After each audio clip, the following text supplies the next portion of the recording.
Welcome to the Teachers Talkin podcast, hosted by Dustin and Ghazali Abdul Wahab. In this podcast, we discuss all things education and teaching, from innovative teaching methods to challenges to strategies and much, much more. In this discussion or roundtable-based podcast, we bring in educators from all around the world to talk about a variety of education topics so that we can support as many teachers as possible. We want this to be a place of inspiration, personal and professional development, and simply a place where we can elevate education together. Welcome to Teachers Talkin'. Hey everybody, and welcome to episode 15 of Teachers Talkin'. I am Dustin, as always, here with my co-host Ghazali. And today we are wrapping up season 1 of the Teachers Talkin' podcast. So we're going to have some valuable insights for teachers as we head into summer break. Our episode title today is Summer Strategies for Successful School Year. And we're going to focus on the question, how can teachers use their summer break to reflect, to relax, to recover, and to prepare effectively for the upcoming school year. So Ghazali and I are going to share some of our tips and tricks and the ways that we use our summer break before we go back to school to make sure that we're set up for success. So it's just us today. So Ghazali, how do you feel about that? Just us, no guest. Cool. Yeah, I mean, it's been a while since it's just the two of us. Yeah. So I think it's awesome. We get to chit-chat more and build our bond and see how we can relate with our listeners better. You know, they can see our more of our personality shine through. Hopefully. Couldn't agree more. Yeah, I couldn't agree. I couldn't agree more. Dustin, I love having our guests. How time flies. We're already at the end of the season. I know. Wow, it just felt like we started yesterday. It really does. And I've loved having all of our guests on. It has been incredible to talk to so many different people. But I also awesome. really enjoy the time that I get to spend just with you. So let's start. Oh, well, thank you. So let's get started. What are some of the effective ways in your eyes that teachers can reflect on the school year and identify both successes and areas for improvement? Okay, so I think the most important thing to do is just to relax. It's now time for your break. Think back and celebrate your successes, right? Take a moment to acknowledge your achievements, what went well during the year, and then celebrate your successes, whether they are personal connections with students or your organizational skills or even the improvement in your content knowledge. Look for those minute things. If you don't have any big things, look for those minute things that can really motivate you, because this is a time for reflection. So when you are celebrating your successes, don't forget also to learn from your mistakes. So these are the two things that you should do, the key things that you should do. So reflect on your challenges and mistakes and what could have gone better, and consider the changes you've already made during the year and ensure that you don't need to fix the same issues again. So basically, clarity, consistency, and effective techniques, right? Mm-hmm. Think of those things. How about you, Dustin? Yeah, it's funny because I actually just recently posted a Teacher Tip Tuesday that was very similar to this, where I talked almost exactly what you said. I talked about looking for the wins, and even in the worst of school years, there are still wins, period. So you have to find them, and also look for those areas where things didn't go quite so well. That may be around routines and procedures. If you were not strong and consistent with your routines and procedures, that actually can lead to a domino effect of a lot of other issues happening. But if you are strong in that area, maybe you needed to spend more time building relationships with students, or maybe you need to adjust the way that you're grading. Because I know a lot of teachers talk about how unsustainable it is to grade because there's just so much work that students do. Well, there are strategies to eliminate a lot of the grading that we do. I think that teachers are conditioned to grade everything, but we don't need to grade everything. It's something it took me very late in my career to learn. So it can really just be around anything, right? What were those areas? And I also think your reflection alone is not enough. you need to also ask your students. Give your students an end of year survey in which you ask them, what went well for you? What units did you enjoy? What lessons did you enjoy? What were your biggest things that you learned this year? And then also like what could have been better? And you can ask those same questions, whether that's around class structure that could have been better, whether that's around creating better units or creating better lessons. That just gives students an opportunity to give you that feedback. And in a lot of cases, you're going to find that like you and students are aligned in a lot of areas. But then in other ways, students are going to give you more to think about. And so I would Yeah. even recommend creating like a T-chart or something like that, in which you're looking at the like wins and areas where you want to grow, so that you have something to build off of. Those are really awesome advice. My question for you is, why is it important for teachers to focus on their personal well-being during the summer? And what are some of your recommended ways to recharge? Yeah, I mean, the recharge is critical for summertime, especially if you're ending a school year where you're feeling stressed, anxious, burned out. So I would say that during summer, it's really important you have to one, kind of know yourself and know what works for you. Recharging for all of us is a little bit different, but make sure that you are recharging through, I would say, sort of two means. One, have days where like you're not going to do anything, where there's no plans, where you can sleep in, where you can sit outside and read all day, whatever that might be. Like have days that you have planned to have no plans. And then I would also say have days that you have plans to do specific relaxing activities, whether that's scheduling a vacation, or marking out that like on these days over the break, like these are things I'm going to go off and do because they're things that I enjoy. I think if we go into the summer and we break from our routine, that actually could hurt us more. Like we may end up relaxing and rejuvenating, but if we don't also spend some of our time thinking about the next school year, that's actually like what ends up compounding the problems. If we do too much relaxing and rejuvenating, we get back into the school year and then it's like, oh my God, I haven't done anything. I don't have time to do anything. And now I'm back to my week to week planning, and all of those issues just come right back and compound, right? So I think it's important to make sure that you are absolutely taking the time that you need and doing things that are good for you. And I know we're going to talk about this, more in a little bit, but then I think it's also important to be actually thinking and planning for the new school year, because the whole goal should be of easing the pain that we get during the school year. And so I like to spend, whether it's summer break, winter break, spring break, any times that I have off, I dedicate some kind of time to work, simply so that when I'm back in work, I'm not constantly dealing with all of these things that pop up. And like, I just want to make sure that I space things out to create that balance. What do you do? What do you recommend for summer rejuvenation? All right. So I just came across this cool theory called anti-fragility. Okay, so basically that's what I'll be focusing on this your summer break. It's just a normal break for me, but that's what I'll be focusing on to make myself stronger.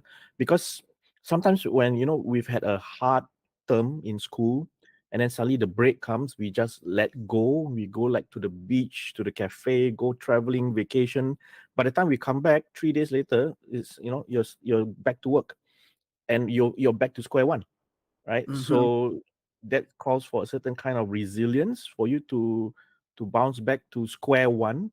But I don't want to bounce back to square one. I want to be anti-fragile, in the sense that when I go back, I've learned from my term in school what were the issues that I had previously, what I need to work on to make myself better, so that when school term begins, I start at a higher point than I was.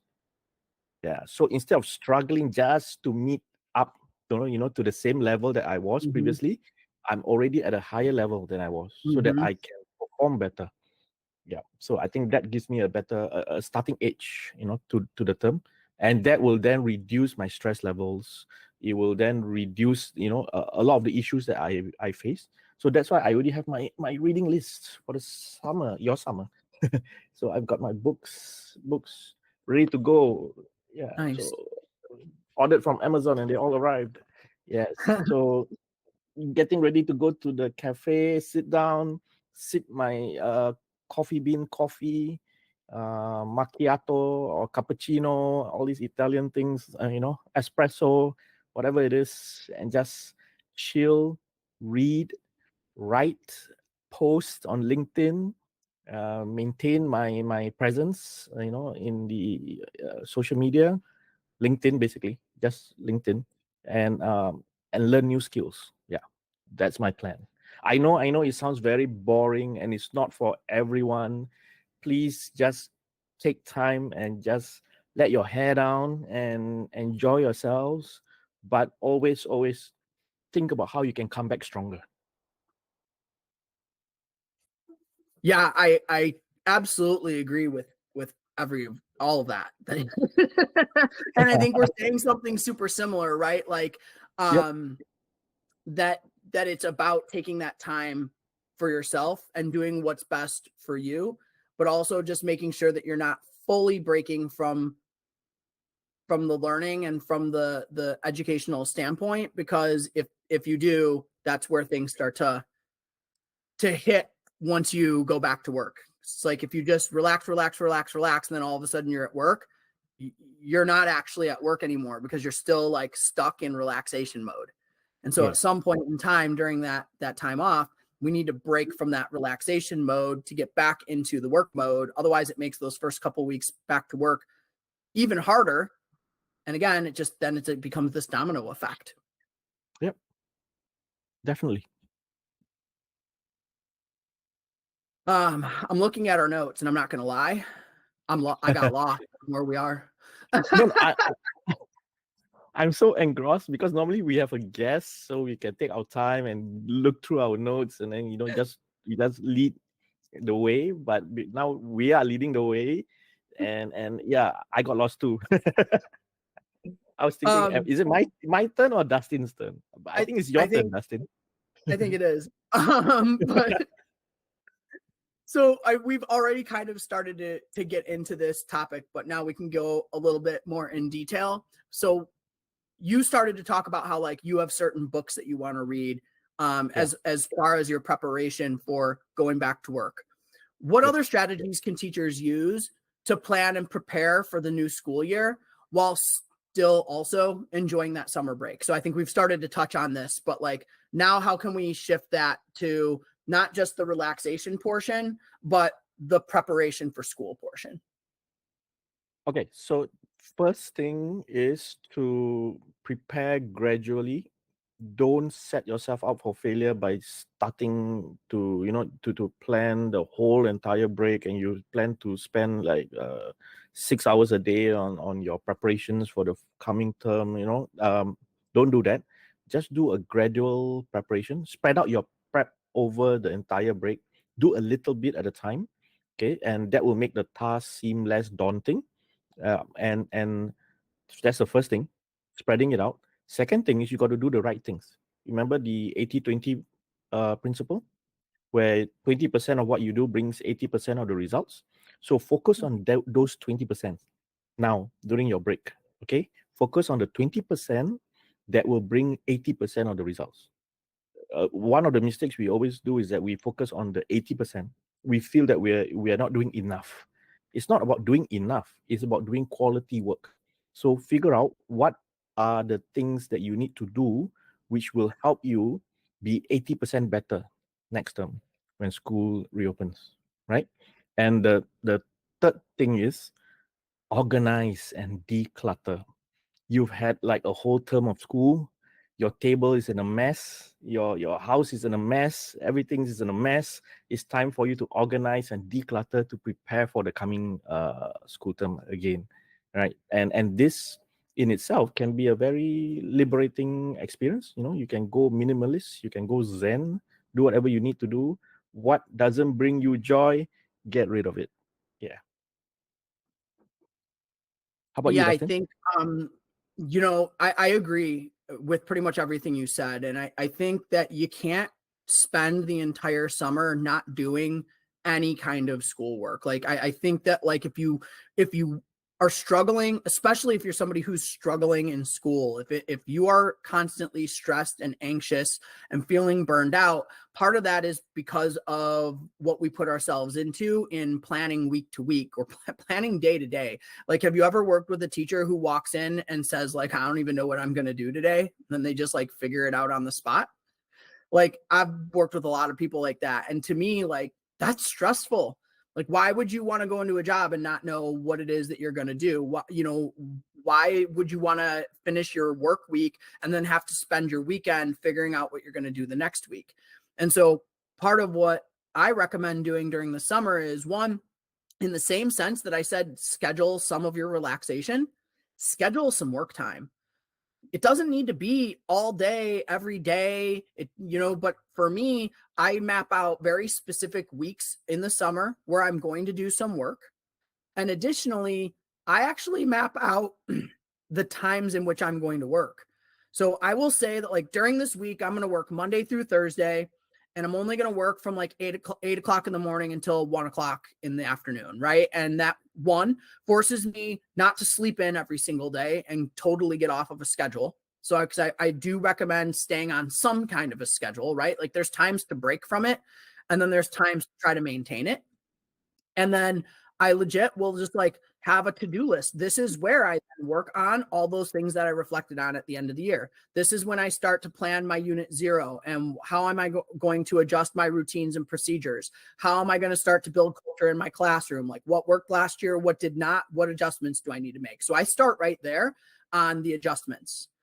I then adjust units, that things I know I'm going to continue to teach in the next year, but I know I wanted to change this lesson up, or I want to change this assessment up, or whatever. I then work on that. And then from there, my goal is to plan as far ahead as I can possibly plan. I figure that the more planning I can do before I return to work, the less planning I'm doing during the work year. And so, like, if I can get myself to a place during my summer break, which will take me up through, my winter break, then I can spend some time during my winter break planning the things that are going to take me up to my spring break or whatever. What I really found was that the further ahead I planned, then when I was during the school year, I was then planning even further ahead and even further ahead and even further ahead. And there was a point in time where in the year I was fully planned out, and now I had, a quarter and a half of school where I didn't have to do any level of planning because I had finished all my planning. And honestly, that was because of structure and organization, and just like mapping it out and not getting a 2.5 month break and doing absolutely nothing. So I think stick to some kind of a schedule, create a schedule for yourself. Don't work outside of that schedule. Like, don't add days on, don't add time on. Like, when your 1 o'clock hits and that's when you're supposed to stop working, Mhm. period. Right. If your school offers you days to go in and plan and they're willing to pay you for that time, I would take them up on those days. And like, those are days that I would plug into my summer schedule as like, these are work days for me. And I would be very cautious on those kinds of days from going into work and then socializing, because I know myself, when I get around everybody else, I like to start talking, and then it limits my work time.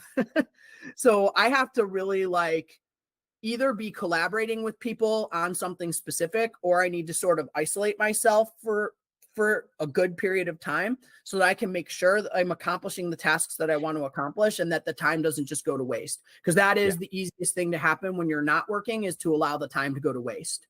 Yes. Definitely agree with you 100%. Don't let your time go to waste. Time flies very fast. Before you know it, the holidays are over and you have to start your schoolwork again. Yeah. Mm-hmm. So that's why you should spend some of your time on your own professional development. Yeah. So, Dustin, what types of professional development activities are most beneficial for teachers, especially during this summer period?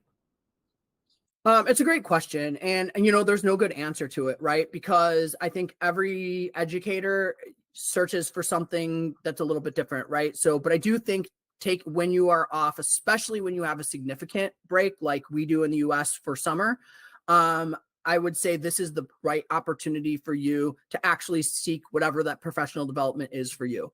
So that might be looking for a coach where you can work one-on-one with a coach or a consultant to like something that I do. I work one-on-one with people so that I can actually meet them where they're at. So like Ghazali, you could, for example, do your end of year school reflection and then get with somebody like me where we could go over that reflection together and we can start collaborating on the solutions to solving your problems and fixing the filling in those gaps that you found, right? For other Yep. people, they may want to look for workshops or conferences because you have the time during the summer that you don't usually have during the school year. So this is a good opportunity to find workshops and conferences that fit what you're looking for. So if you're a teacher who really wants to learn more about AI, like this is the opportunity for you to go search workshops and search things on people that can assist you with like learning better AI or whatever that might be. If you need a better relationship building, if you need better planning strategies, if you are starting a new curriculum. And then also I think collaborating with peers, whether they're in your school or at other schools, like starting to work with people to, you know, post on message boards and things like that on the things that you're looking to develop or the support that you could use, bouncing ideas off of one another. So I think there's a good opportunity during the summer to also just get with peers and kind of collaborate and work together. What do you think? I know your breaks are a little bit different than ours. So what do you see as being, you know, some other good ways that people can develop professionally during their breaks? All right. Number one, most important You and your for me, numbers. yeah, I'm like You're a list. ChatGPT. You're a list I'm a guy. numbered list. I'm a numbered list. You know, yeah. Number one, and Dustin, you would definitely agree with me. This is number one. Start catching up on your podcasts, Yeah, especially Teachers Talking. We've yeah. had 15 episodes already. It's time for you to catch up, right? Whatever you've missed. That's what I'll be doing. When I'm traveling to the cafes, I'm listening to podcasts. I'm listening to the other podcasts to get ideas, and also those educational podcasts to learn new things. So that leads to point number two, which is learn new things, especially that will help you in your career. So, Mhm. for example, you should be looking at things like classroom strategy development. Learn new classroom strategies that you can implement in the upcoming school year. Something that interests you. Okay, could be something to do with classroom management. It could be something to do with student engagement, right? For example, for me, those books that I showed earlier, for those of you who couldn't see because you're listening to the podcast, those books were about coaching. So I'm into coaching right now. I'm looking at positive psychology and motivational interviewing to help my weaker students, especially those who have already lost interest in school. Yeah, so how to bring them back and bring back the joy of learning to them. So I think that is where I can make the most impact in my career for my students' outcomes. So yeah, so that's number two. And then number three, self-directed learning. Right? We all know what self-directed learning is, but this is the one where you make a date with yourself to learn new things, right? So you go for a developmental retreat, for example, to your favorite coffee shop, or in America, I think you have cabins.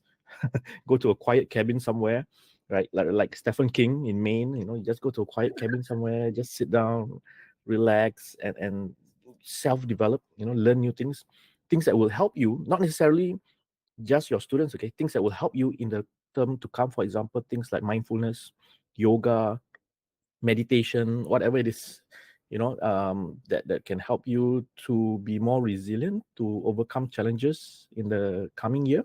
Yeah, I think that is something that is very important these days, especially for teachers, because everybody knows, all teachers know, we have a difficult job to do. So we need to be at our best, our 110% every day. And that's not easy. It's not easy at all, especially with 8-hour days, Yeah. So you have to be strong for yourself and for your students. I like that last one.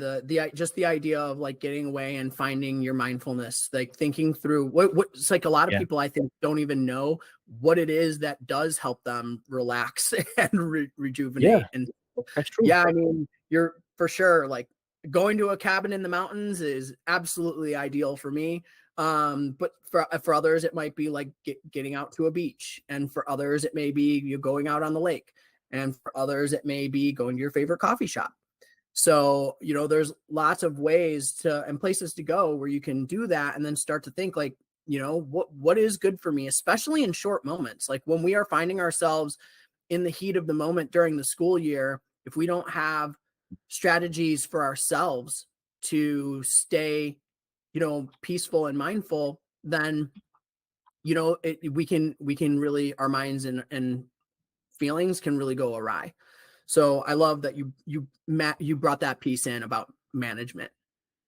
All right, so what tips do you have then for teachers to ensure that during their summer they're relaxing, but they're also preparing, but really so that they are not feeling overwhelmed with preparing for the school year? Like, how do you balance all of this stuff?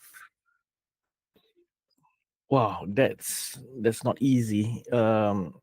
Because one thing you don't want to do when you're taking a break is to have school at the back of your mind.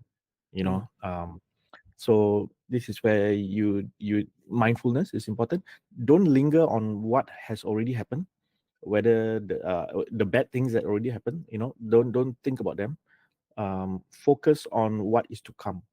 All right. So always be positive, that you are going to make this coming term a really successful one, and a very enjoyable one for yourself and your students. So when you are preparing, don't think of it as work per se, but think of it as something that you enjoy doing. So when you're preparing, right, you prepare for the lessons that you enjoy giving. You prepare the resources that you enjoy preparing for your students, in the sense that how do you make these lessons or worksheets more engaging for your students. If as uh-huh. a teacher you enjoy doing those things, go ahead and do them, right? But let's say if you hate marking, don't spend your summer break doing all the catching up of the marking that you have to do, right? So you got to pace yourself, right? And I think the best strategy I can give is always to pair some things that you may not like so much with something that you enjoy doing. For example, if you're a history teacher and this is a summer break and you want to go for a vacation, you can go to a place which is part of your syllabus or your curriculum. You could go to Germany and look at the historical sites of World War II, for example. You can come to Singapore and see where the Japanese occupation took place, all these historical sites. Mhm. So it Yep. becomes a break for you because it's your holiday and you're on vacation, but you're also building up your content knowledge. And you're taking pictures that you can use in your classroom later on. Yeah. So this is what I mean by adding the things that you enjoy doing during the vacation with the things that you need to do. So when you put it together, it doesn't feel so much of a burden anymore. Dustin, what's your Yeah, advice? that last piece it made me laugh a little bit because for early in my career, when I was as an English language arts high school teacher, like I grade a lot of student essays, and student essays take a very long time to grade, especially before I realized sort of like chunking them along the way and grading small aspects of their writing as we go, which you can hear in episode 14, because we talk a lot about that. But there was a time in which I was like grading, and then I was just it would wear me down. And so what I started doing, to get to your point about like doing something you enjoy and sort of like intermixing, I started motivating myself by like, for however long I spent grading or for however long I spent planning, I would then take a break and I would do something that I enjoyed for that exact same amount of time. and I would alternate. So for example, I would grade, 5 to 8 essays. It would take me like 2 hours. Then I would take a 2-hour break and I would like play Xbox for 2 hours. And then I would go back and I would grade the next 5 to 8 essays, and it'd take me another 2 hours. And then I'd take a break and I'd go play another 2 hours of Xbox, or I would go for a walk or whatever. Right. Like it was really just all about like, well, if I want to do this thing, if I want to read this book, if I want to play these video games, if I want to watch this movie, if I want to, go have lunch, like whatever it is that I feel like is something I want to do that day, but I also have some work to do, I just use that as my motivation. Do this, then do this, then do this, then do this. And so like that kind of like helps me stay balanced. And that has been a great strategy for me for many years. Just in during the school year space, not even during break space. Cause I think during break time, I feel better. Like I have more flexibility. I don't feel like I'm under time constraints. And during the school year I do, but also like I can't compound all of these things and do nothing but work, because that's when I don't sleep well. It's when my mind is constantly preoccupied. And that's when, like you said, you don't always want school to be in the back of your mind, but the more you work and the less you relax, the more that school is just constantly in the back of your mind. I end up dreaming about work. I end up being at concerts or ball games or whatever, and then thinking about work instead of enjoying the moment that I'm in. Right. So I think you're right. Like you have to sort of find that balance. And I love the idea of taking travels to sort of like match your curriculum, where you can do things, right? If you're a science teacher, take a day and just go to like the science museum, have fun with your family. If you've got a family, right? And then also you can be like, oh, this would be a great thing for an activity at school, or take these pictures. I know like when I was a kid, we traveled around to Civil War battle sites. I loved that. I was really big on learning about the Civil War. And though I don't teach history, there have been moments in my career where I've gone back to the photographs that I have from those trips to make connections with things that we were talking about. So that's just not something I ever thought about. So I really appreciate that you brought that in. Awesome. Yeah. So it's time to conclude our final episode of season 1. Ghazali, do you have any final words as we conclude? Is there anything else that you would tell people as they are going off to break, on ways that they can be getting more prepared, but also take care of themselves as we wrap things up? Yeah. I think firstly, when we are away, don't forget us. We are still around. Our podcast is there again. Listen, have a listen, spread the word, help others. So that's one thing I think we can do more of to help other people. So see ways. I don't know. Some people like volunteer work during the holidays. Yeah. So other than travel, go to a place which needs help and do your best to spread the joy around. Yeah. So that we really see our real purpose in life, to improve the place so that when we leave, it's a better place than when we were here. Words Dustin? of inspiration. Yeah, words of inspiration. Thank you.